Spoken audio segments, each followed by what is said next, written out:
et bienvenue sur ma chaîne YouTube. Ça fait 10 ans que j'ai pas dit ça. Je suis un peu choquée, mais je reviens. Je reviens. Je vais essayer de faire plus de vidéos cette année. Je vais essayer de vous faire des updates lecture tous les mois. Déjà, ce serait un bon commencement. Là, c'est exceptionnel ce mois-ci parce qu'en fait, là, du coup, c'est un update lecture. Mais c'est le premier du mois et je vais en faire deux parce qu'en fait, on est à la moitié du mois. On est le 15. Et j'ai lu 16 livres. J'ai commencé le 31 janvier. Et c'est chaud. Et du coup, j'ai pas pu vous faire d'update lecture en janvier parce que j'ai lu 3 livres. J'ai lu les 3 tomes de l'Assassin Royal. Donc, c'était le tome 5, 6 et 7 de l'Assassin Royal de Robin Hobb. C'était cool, mais je peux pas trop en dire tant que j'ai pas lu la suite. Donc, en soi, je n'ai pas fait d'update lecture parce que ces 3 livres serait vraiment peu. Et là, cette update lecture est assez spéciale parce que c'est 95% du graphique, quoi. Vraiment 95% c'est du graphique. Ça va être ouf, mais je vais tout vous montrer. Je vais commencer par les 2 catégories où j'ai le moins de choses à montrer. La première, c'est un peu un truc spécial, donc du coup je l'ai mis à part. J'ai lu Les Sorcières de Benjamin Lacombe et de Cécile Roumy-Guillère, pardon, illustré par Benjamin Lacombe. Benjamin Lacombe, j'ai lu un Benjamin Lacombe enfin, et quasiment tout, non, dans cette lecture, tout vient de la médiathèque. Donc c'est pour ça que je les rends aujourd'hui. Donc je vous les montre rapidement, puis j'irai à la médiathèque les rendre. Il est trop beau, pardon, excusez-moi. Je vais vous montrer quelques petites images, si je peux. Hop là. C'est trop beau. Il est trop beau. Il est trop beau. J'avais pris en photo et je vous l'avais mis sur Instagram, l'image qui représente Lilith. Je vais vous la montrer encore parce que je l'ai trouvée incroyable. Je sais pas ce que Benjamin Lacombe, comment il fait ses illustrations, mais je trouve ça incroyable. Je vous en montre une. Voilà, c'est Lilith. Oh mon dieu, il a fait Lilith comme ça. Oh mon dieu.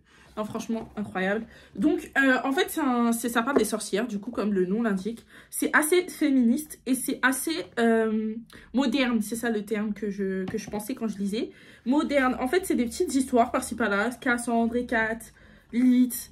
On a un peu tout. On a la Baba Yaga. On a des recherches, en fait, sur l'histoire des sorcières, on va dire, dans le mythe des sorcières, quand est-ce que c'est daté, etc. Non, c'est très bien fait. C'est très bien fait. On a par exemple là, les selfies de sorcières. Donc je vous ai dit, c'est super moderne. Là, c'est juste ce qui représente. Donc la voix, le côté couleur, les chapeaux pointus, le miroir. Et puis ils expliquent un peu tout ce que ça représente. Et en fait, on est sur le visuel de la petite Coco, je crois. Elle s'appelle Coco, non? Et je crois que je suis en train de dire... Lana, pardon. Lana qui a une maison, en fait, une maisonnette de jouets. Et en fait, chaque pièce représente un peu une sorcière. Et puis, on découvre un peu l'histoire de chacune d'entre elles à travers des petites histoires à l'intérieur des sorcières. Et puis, c'est ponctué par des petits documents, on va dire ça comme ça. Franchement, c'est hyper beau. C'est hyper beau. Et ce que je trouve bien, c'est que chaque page, on a envie de découvrir ce qu'il y a après. Donc forcément, ça va vite.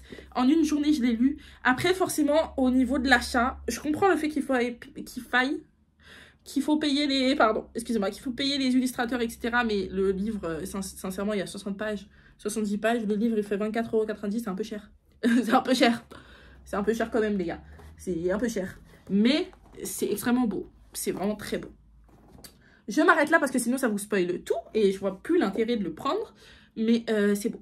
On passe à la deuxième catégorie, la plus courte de l'histoire avec un autre livre.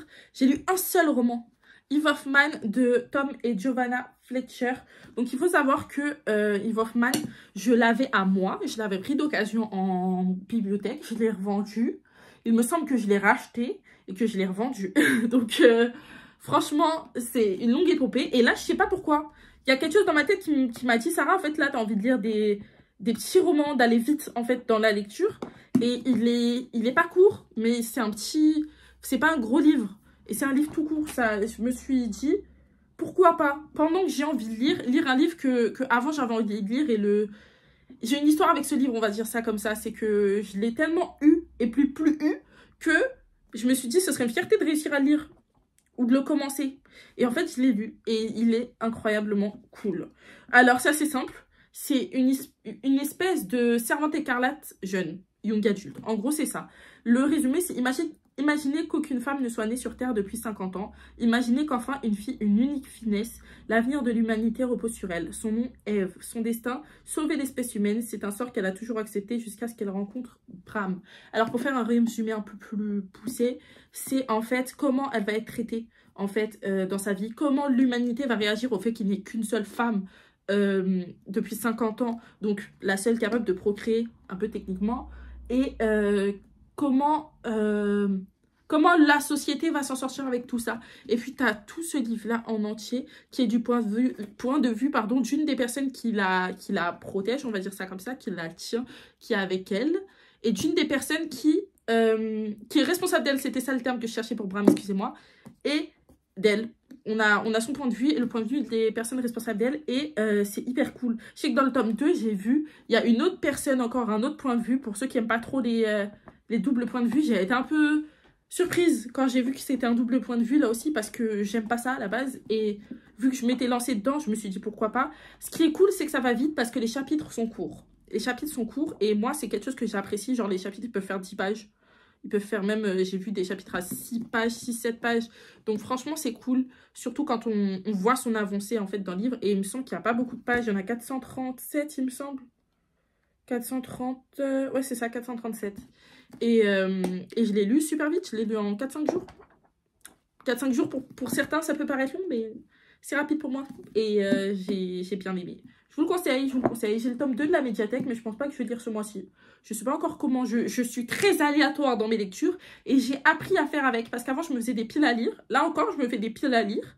Mais j'allonge mes piles à lire parce que je suis quelqu'un qui passe d'une envie à une autre. Et avant, je culpabilisais de ça, de pas être capable de rester en place en termes de lecture, de me dire, oh tiens, je vais lire ça, ça, ça. Maintenant, je prends un peu comme ça vient, comme j'ai envie que ça vienne. Excusez-moi, c'est ça le terme. Comme je prends au hasard, je me laisse aller. Vu qu'ils sont sur le dessus de la pile, on va faire directement les mangas. Parce qu'en termes de mangas, j'ai lu, ça va. J'ai 1, 2, 3, 4 sagas de mangas à vous présenter. Et on commence tout de suite. C'est le mois des tomes 1. Je vous préviens, c'est le mois des tomes 1. J'ai lu beaucoup de tomes 1. Mais du coup, on commence avec Moriarty. J'avais vu sur la chaîne de Thiboudou Boudou que c'était l'ennemi de Sherlock Holmes. J'aime pas du tout tout ce qui est polar, etc. Je suis sûre que si j'essayais de lire un Sherlock Holmes, ça pourrait me plaire. Mais j'ai du mal à aller vers la police, etc. Le polar, pardon. J'ai vraiment du mal. Et là, c'est un truc un peu badass avec l'ennemi de Sherlock Holmes et des petites enquêtes. On m'a pas dit que c'était des enquêtes avant que je le lise, et tant mieux. Je me souvenais que Thiboudou Boudou, elle aimait bien et que c'était badass. Je me souvenais pas qu'il y avait de l'enquête, sinon j'aurais pas lu. Et j'aurais eu tort parce que c'est incroyable. Déjà, ils sont trop beaux. Je tiens à le préciser, ils sont trop beaux. Il y a une image en coloris au début. Je vais vous la montrer si je peux, si j'arrive. Sans la casser. Il y a une image comme ça. Il y a trop de reflets. Il y a trop de reflets. Il y a trop de reflets. Ah, attendez, parce que c'est censé être le marque-page, il me semble. Donc du coup, c'est chaud. Je vous montre un peu ce que ça donne. C'est des images comme ça. Et en fait, il faut savoir que j'aime trop ce genre de graphisme. J'aime trop ce genre de graphisme. Je déteste les graphismes comme une BD que je vais vous montrer après. Comme ça va vous montrer ce que j'aime pas trop en termes de graphisme. Et ça, c'est ce que j'aime, clairement. Et du coup, c'est l'histoire de Moriarty qui veut en fait détruire le côté, comment on dit, noble de la société.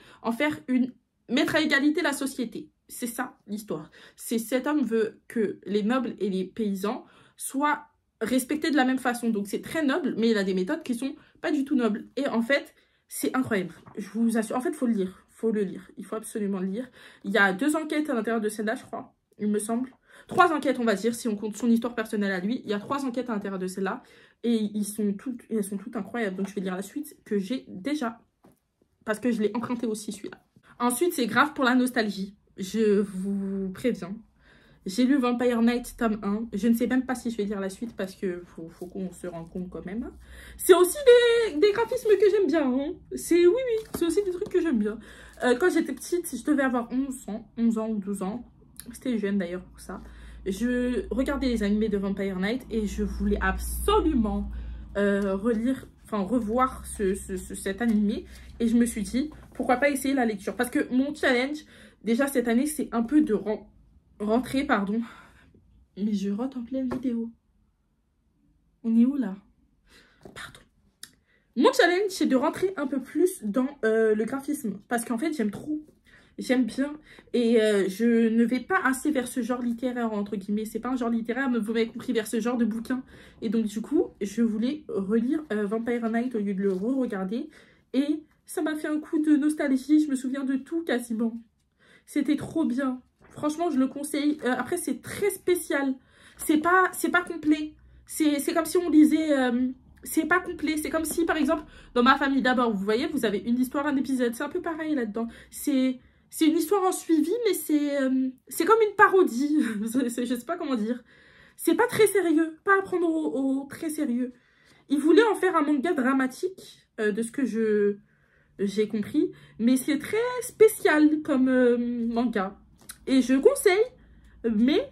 ne vous attendez pas à avoir une histoire assez complète, on va dire ça comme ça. C'est très stylé par contre. C'est spécial, mais c'est stylé. Et j'ai adoré. Voilà. J'ai bien kiffé retourner dans mon enfance.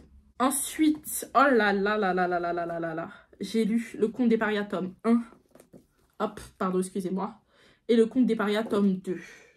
Donc je vais essayer de vous le montrer. Hop, voilà. J'ai lu le tome 1 et le tome 2. Et c'était ça par contre, coup de cœur. Alors, j'ai pas la suite parce que la médiathèque, ils l'ont pas encore commandé, mais ils vont bientôt la commander, la suite. Et j'ai pas encore d'argent pour acheter des livres, malheureusement, ce mois-ci. Donc, je vais voir ça le mois prochain si jamais ils l'ont pas encore commandé. Mais franchement, Le Conte des Parias, incroyable. C'est une jeune fille qui va faire un pacte avec un diable parce que c'est l'une des seules à avoir un diable. Et en fait, elle lui demande tous les jours de rester avec elle dans son église. Parce qu'elle est là-bas, il y a des gens mauvais qui la retiennent. Et en fait, elle fait un pacte avec lui. Et elle va passer du temps avec lui. C'est tout ce que je peux dire sans spoiler, c'est déjà bien, c'est déjà pas mal. Et c'est trop bien, c'est trop bien. J'ai pas envie de vous en dire plus parce que ça vous spoilerait trop de choses. Mais c'est un peu un truc en mode le mec est super grunchy et la fille est super mignonne. Et c'est par contre une enfant, hein, c'est pas des choses, hein, c'est pas un shoujo non plus. Mais j'ai adoré. Pardon, j'ai adoré, donc je conseille aussi à tout le monde. Et c'est aussi des graphismes qui me plaisent. Ça me plaît là, ça me plaît beaucoup. Voilà, c'est ce genre de graphisme que j'aime bien. Ensuite, dernier manga, j'ai lu le tome 1 de... Ah bah du coup, c'est à l'envers. Hein. L'Atelier des Sorciers. Je dis pas les auteurs depuis tout à l'heure, je suis désolée. Mais c'est publié chez Pika Édition. Pour Le Conte des Parias, il est publié chez quelqu'un. Ils ont mis le truc sur la maison d'édition. Pour Le Conte des Parias, il est publié chez quelqu'un. Pardon, excusez-moi. Vampire Knight, il est publié chez Pani Manga.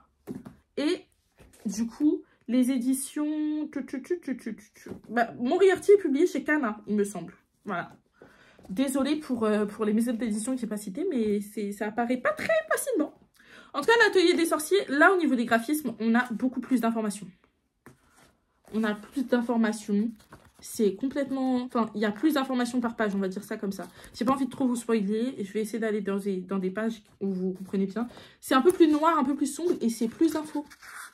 Du coup, c'est cool, mais c'est plus long à lire aussi. Parce que pour Moriarty, c'était long. C'était long quand même. Il y a du contenu. Vampire Academy, ça va. Dans Vampire Academy, c'est déjà plus court. Et Le Conte des Parias, ça se lit tellement vite. Mais tellement vite. Par rapport à Moriarty, par exemple. Alors qu'il y a le même nombre de pages, mais c'est plus fluide, on va dire ça comme ça. Et ça dépend pas des gens. Je pense vraiment que c'est plus fluide au niveau de la mise en page. Parce qu'il y a moins d'informations. Alors que là, dedans, on a des infos à toutes les pages. On a des trucs, toutes les pages, il y a beaucoup de texte, on va dire ça comme ça. Donc, c'était vraiment cool. Et c'était vraiment cool. C'est l'histoire d'une petite fille qui veut être sorcière. Et qui est fan un peu des sorcières et qui un jour va lancer un sort sans faire exprès. Et donc du coup elle va devoir suivre quelqu'un pour je sais pas trop spoiler mais c'est compliqué pour annuler le sort qu'elle a lancé. Voilà, en gros c'est ça. Et c'est super mignon. Pareil, c'est des petites filles donc il n'y a pas de shoujo ou autre, mais c'est super mignon. C'est super cool. C'est assez intriguant le tome 1. J'ai la suite, je sais pas si je vais la lire maintenant. Comme j'ai dit, je fais un peu selon mes envies. Mais en tout cas, je conseille. J'ai du mal vu que c'est à l'envers. Je conseille vivement. Ensuite, on passe à la catégorie BD. Et là, on a du boulot, mes amis. On a du boulot. Déjà, on commence par la BD où j'ai dit que c'était pas mon style de graphique. Le Serment des Lampions. C'est pas du tout mon style de graphique. Mais c'est magnifique. Parce que, en fait, je vous explique. Je suis très controversée, entre guillemets. Je suis très contradictoire sur cette saga. Parce que les doubles pages sont incroyablement belles. Voilà. Ah, ça j'aime bien. Hop là. Les doubles pages sont très belles. Déjà, c'est un truc un peu monogramme. Tout est bleu et tout est dans ce genre de... Tout est sombre. En fait, tout est fait comme si c'était la nuit. Donc, du coup, c'est un peu sombre, on va dire ça comme ça. Et bleu la plupart du temps. C'est beau, mais il faut que je vous montre une... Voilà, ça va être... C'est un peu comme dans Rick et Morty. Vous voyez ça là? C'est pas mon style du tout. On est loin. On est très loin de ce que j'ai l'habitude d'aimer. Regardez. Et le truc, c'est que je m'attendais à ne pas du tout aimer du coup. Je l'ai lu en une journée, c'est quand même une BD, hein, ça va. Mais c'est une grosse BD, les amis. C'est une BD de 330 pages. C'est une petite pavasse. Mais je l'ai lu en une journée. Et du coup, ce que je peux vous en dire, c'est que c'est super poétique. C'est l'histoire de gens qui se sont promis. En fait, vous voyez la fête des lampions. C'est des trucs les lampes qu'on allume et qu'on laisse soit dans une rivière et puis elles partent, soit on les allume et elles volent au ciel. En fait, les lampions, il y a des garçons qui vont décider de suivre les lampions pour voir où ces lampions finissent. Ils font la promesse de continuer. Sauf qu'au bout du compte, il reste 2 personnes. En gros, c'est ça. Et on va suivre les aventures de ces gens. Enfin, de ces 2 petits bonhommes qui vont essayer de suivre les lampions. C'est ça, l'histoire. Et c'est initiatique, il me semble. C'est super... Ouh, j'ai un truc dans l'œil. Oh mon Dieu. C'est initiatique, pardon. C'est initiatique.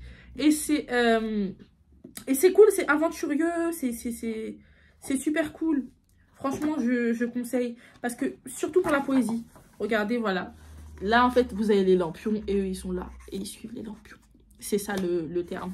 Et ils sont trop cool. Il y a des petites leçons de vie et tout.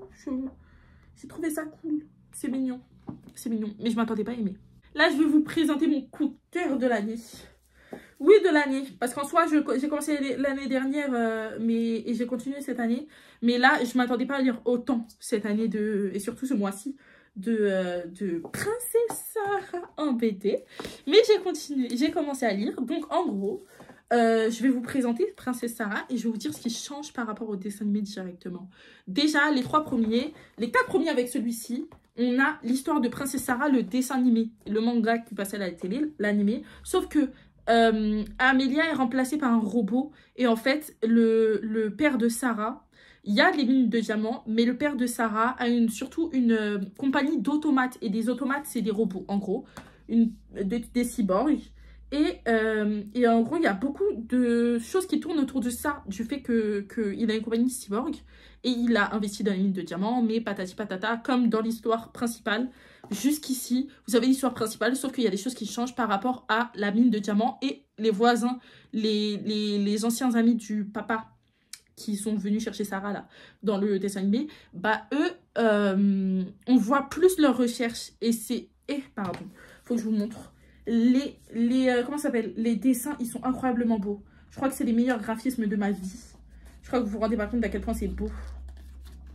Franchement, quand je dis graphisme, c'est parce que parce qu'il y a beaucoup de gens qui pensent que je confonds graphique et graphisme. Non, je parle du graphisme, vraiment du graphisme, le dessin. Je sais que c'est un livre graphique, mais je parle du graphisme actuellement. Ouh, je peux pas vous spoiler ça. Okay. Attendez, je vous cherche une belle page là. Elle est cool la fin. Ouh, c'est trop beau. Je vais essayer de vous montrer n'importe quoi en fait. Hop. Vous voyez, c'est ce genre de petits dessins qui sont trop mignons. Et je l'avais vu pareil sur la chaîne de Thiboudou Boudou et j'aurais jamais su que ça existait si jamais elle en avait pas fait. Et en fait, c'est trop beau. Et il y a des choses que je peux pas vous spoiler. Je vais en prendre un autre parce que c'est parfait. Ça va me permettre de faire la transition. La différence, c'est qu'on la suit adulte, qu'on suit ce qu'elle devient après. Et à partir du tome 4, et sachez qu'il y en a 14, il me semble, à partir du tome 4, du 5, du coup, elle devient adulte et on suit tout ce qui se passe après de sa vie. Elle retourne aux Indes, etc. On suit tout. Et en fait, dans les graphismes, là, il y a beaucoup, du coup, l'histoire, on ne la connaît pas et tout devient beaucoup mieux. Mais qu'est-ce que c'est beau, je vous assure. C'est magnifique. C'est magnifique. En tout cas, voilà, je vous préviens, c'est l'un de mes livres préférés. On y a le tome 7, par exemple, ça spoile rien du tout. C'est le retour de Lavinia, qu'on n'avait pas vu depuis longtemps dans les épisodes. Bah, je vais vous montrer les images de Lavinia, parce que Lavinia, je la trouve magnifique dans les BD. C'est super beau. Je vais arrêter de m'attarder 10 000 ans sur ça. Mais elle est très belle. Et ça, je le conseille à tout le monde. Alors là, je le conseille à tout le monde. À partir d'un certain âge pour pouvoir comprendre les allusions. Parce qu'il y a des petites allusions de temps en temps. Et je trouve que ça ponctue bien le texte et que c'est super cool. Mais je pense que c'est à partir de minimum 10 ans, je pense, quand même. Quand même. À partir de minimum 12 ans, je pense, quand même. Pardon. Parce qu'il y a quand même des petites allusions. Donc 12 ans. 12 ans, ouais, je pense que c'est mieux, 12 ans. Ensuite, Mozart. C'est une saga. J'ai lu que le tome 1. Du coup, qui parle de souris qui représente Mozart. Je l'ai lu en 10 minutes hier. Et je tiens à dire qu'il n'y a absolument pas de contenu à l'intérieur. Genre, il y a, par exemple, dans une page, il y a un texte. Des fois, il y en a plus. Voilà, par exemple, là. Mais je ne m'attendais pas à ça. Moi, je pensais que c'était la vie de Mozart en souris. Et qu'on allait apprendre plein de trucs. Alors, bien évidemment, il y a des comment ça s'appelle? Il y a des références à avoir, etc. que j'ai. Parce que j'ai vu beaucoup de choses sur Mozart. Et là, il n'y a pas beaucoup de choses en réalité. Déjà, il faut savoir qu'il y a 30 pages. Après, c'est des croquis. Donc, faut aimer voir. Il y a trop d'informations. C'est pas mon style de dessin du coup. Du tout, parce qu'il y a trop d'informations. Là, pour le coup, vous le voyez, il y a trop d'informations dans un truc. On dirait, où est Charlie? Donc, moi, c'est pas du tout mon... Ça m'a pas plu. Après, je sais que les éditions Delcourt, elles font des BD de fou. Par contre... Mais là, ça m'a pas touché plus que ça. Donc, le tome 2 que j'ai, je vais pas le lire. Je vais le rendre à la bibliothèque bien vite. Et non. Pour le coup, ça m'a pas transcendé. Mozart, ça m'a pas transcendé du tout. Du coup, ma petite découverte. La Moira tome 1 et la Moira tome 2. Alors, c'est une BD qui est sortie chez Glénat. La suite sort en juin. Et j'ai pu lire les 2 tomes parce qu'ils étaient à la bibliothèque. Je connaissais pas du tout, c'est juste qu'ils étaient posés, vous savez, sur une table en exposition, ce qui est rare en bibliothèque. Et j'ai kiffé. C'était une de mes découvertes. En fait, Glénat, je savais qu'il faisait du bon contenu grâce à Thiboudou Boudou, pareil. C'est un peu ma ref de ce que je regarde sur YouTube avec Nina Quill, Kimi Collection et tout. Et la Moira, c'est excellent. C'est excellent. Ça parle d'une jeune fille qui, je ne saurais pas le dire. En fait, je l'ai lu il y a 15 jours et il y a tellement d'histoires dans mon crâne. Mais attendez, il faut que je vous montre des graphismes aussi, j'aime trop. Alors, c'est pas mon truc préféré, mais on dirait un peu wafou, wankou. Je sais pas si vous voyez ce que je veux dire. Bon, c'est un peu comme sur la couverture partout. Et elle est trop belle, elle est trop mignonne. Et là, pareil, il y a des petites refs en mode adulte. C'est un voyage initiatique d'une fille qui est pauvre et qui devient pas du tout riche pour ceux qui s'attendent à ça. Qui est pauvre et qui va vivre des aventures. Et qui va découvrir un talisman d'un sorcier dans la forêt. Et ensuite, on va suivre son aventure avec des druides, etc. C'est très chelou à expliquer, je suis désolée, parce qu'il n'y a pas une histoire principale. Enfin, il y a une histoire principale, mais je vais vous lire le résumé. La Moira, certains pensent qu'elle représente le destin, parfois capricieuse, souvent irritable. On raconte ce qu'elle peut donner la vie, la gloire, la fortune ou tout reprendre. C'est l'histoire de son destin. Voilà, c'est exactement ça. C'est l'histoire de son destin à cette fille qui doit faire de grandes choses. Et c'est trop bien. Franchement, j'ai trop hâte de la suite. Moi, si jamais la médiathèque, ils le remettent pas, ils prennent pas la suite, bah, j'achèterai la suite pour le coup de cette saga. Je l'ai noté. J'ai noté le jour où ça va sortir parce que j'ai trouvé que c'était super bien. Elle est cool. Ensuite, dernière petite BD. Pareil, toutes les BD, il me semble que je les ai lues en une journée. Peut-être la Moira, le Princesse Sarah tome 4. Parce que j'étais au début de ma reprise de lecture. Je les ai lues en peut-être 2 jours. Mais sinon, toutes les BD, je les ai lues en une journée. Celle-là aussi. Donc celle-là, je parle de Le Boisseleur. De Les Mains d'Iliane, le tome 1. De la collection Métamorphose. Je ne sais pas chez qui c'est Métamorphose. Mais sachez que eux là, ils font des bêtes de BD. Hein, parce que les BD du coup, c'est de Arsène Hubert. Mais les BD ils sont trop... À chaque fois, le graphisme est beau. Mais c'est beau. Et en fait, là, c'est un graveur, un boisseleur. C'est un boisseleur, je crois que ça s'appelle comme ça. Hein. Là, par contre, on a du texte. Ouh là là, ça, j'étais choquée. On a des petits onglets comme ça qui ponctuent certaines pages où, par contre, c'est un vrai, on dirait un roman. On dirait vraiment un roman. Donc, ça va vite, ça reste une BD. Après, vous avez quand même... Là, par exemple, il n'y a pas d'image. Enfin, il n'y a pas de texte. Mais il y a quand même des... Ouh, il faut que je vous en trouve parce que ça fait bizarre. Il y a quand même des petites bulles. Voilà, il y a des bulles quand même. Il y a des bulles, voilà. Mais c'est pas... c'est les textes que d'habitude, on met que au début et à la fin. Là, ils sont un peu ponctués sur tout le texte. Et j'ai trouvé que c'était cool. Ça parle d'un mec qui fait qui travaille le bois. Je sais plus comment ça s'appelle. C'est comme un menuisier. Sauf qu'il il fait des oiseaux en bois. Et en fait, il fait des oiseaux en bois. Et j'ai pas envie de vous spoiler tout. C'est très compliqué. Est-ce qu'il y a pas... Ah bah si, là, il y a un vrai résumé. Dans la lointaine ville de Solidor déjà, les habitants cultivent une passion pour les oiseaux exotiques. Il y a une jeune apprenti sculpteur à la virtuosité incomparable passe ses journées à leur confectionner des cages. Pas assez fortuné pour posséder l'un de ces volatiles, il sculpte un rossignol surréaliste qui l'emparaît vivant, sans se douter des conséquences de son acte. Un conte doux amer sur l'art, la nature et le consumérisme. Voilà. Et c'est exactement ça. J'aurais pas pu mieux dire, donc heureusement qu'il y a les résumés. Voilà. Il était cool. Il était cool. J'ai la suite. Je sais pas si je vais la lire maintenant. Pas du tout. Je suis sûre de moi. Je peux pas lire maintenant. Mais j'ai adoré. Je vais la lire sur le mois de février, la suite, parce que je l'ai. Mais j'ai adoré. Franchement, j'ai adoré. Voilà. C'est tout pour cette vidéo. Je vais la monter. Je ne sais pas quand est-ce qu'elle sort. Je suis désolée. Je dis ça comme si vous pouviez m'entendre. Désolée. En tout cas, je reviendrai à la fin du mois ou au milieu du mois prochain. Tout dépendra de comment je fais les choses, de ce que je lis ou pas. Parce que pareil, en ce moment, je lis beaucoup de graphiques. Mais par exemple, il faut que je... Non, mention spéciale. J'ai lu 250 pages à peu près en plus d'un palais de flammes d'argent de Sarah J. Maas. Et en fait, je le place de temps en temps maintenant. Au début, pendant 150 pages à peu près, je lisais tout d'un coup, c'était mon livre principal. Et vu qu'il y a 800 pages, je le ponctue maintenant, je mets des petits... Là, par exemple, je peux lire 5-6 pages, puis ensuite lire une BD ou autre, parce que je ne peux pas le lire sur... je peux pas le garder en livre principal, tout simplement parce que c'est pas mon livre, c'est la médiathèque qui je l'ai emprunté.